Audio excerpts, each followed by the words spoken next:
तर लासलगाव कृषी उत्पन्न बाजार समितीमध्ये कांदा दरामध्ये मोठी घसरण झाली। आखाती देशातील युद्धामुळे देशातील कांदा निर्यातीवर परिणाम झाला। यमन, इजिप्त आणि इतर देशातून ट्रकद्वारे कमी दरात कांदा आखाती बाजारामध्ये जातोय। मात्र कंटेनर वाहतुकीचे भाडे जे आहे ते आता $600-700 वरून तब्बल $6,500 पर्यंत वाढ झाल्याने निर्यात खर्चिक झाली आहे। मार्च महिन्यामध्ये सुमारे 45% निर्यात घटली आहे। त्यामुळे कांदा पिकांचं मोठं नुकसान झालंय, तर उत्पादन खर्चही निघणं मुश्किल झाल्याने कांदा उत्पादक शेतकऱ्यांच्या चिंतेत वाढ झाली।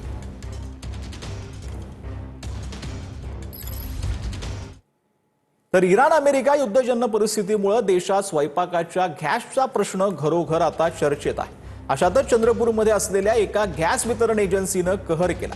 या एजन्सीने संपूर्ण देशातील एखाद्या कार्यालयाचा आता संपूर्ण विषय जो आहे तो आता समोर येतोय। एखाद्या कार्यालयाचा सर्वात मोठा लंच ब्रेक हा जाहीर केलेला आहे।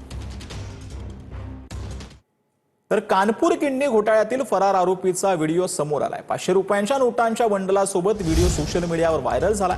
आरोपींच्या शोधात अनेक जिल्ह्यांमध्ये सातत्याने छापे जे आहेत ते टाकले जात आहेत।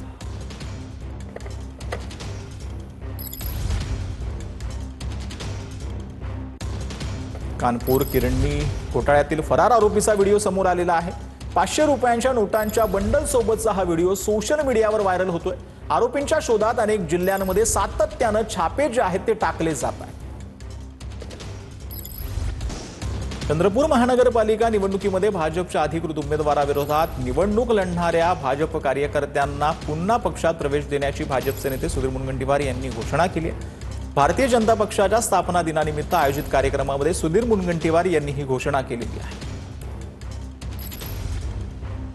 कभी कभी ऐसी घटना हो जाती है कि अन्याय की वजह से, गुस्से से पार्टी से कुछ क्षण का नाता टूट जाता है, मगर भाई भाई का नाता दुनिया में कोई भी तोड़ने की कोशिश करे, भाई भाई का नाता टूट नहीं सकता।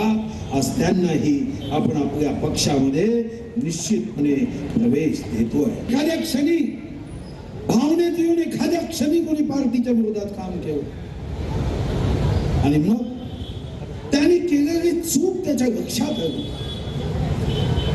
तो पार्टी का यह असलूब है कि कुछ क्षणों के लिए कोई बाहर गया तो उसको भी हम गले लगाएंगे।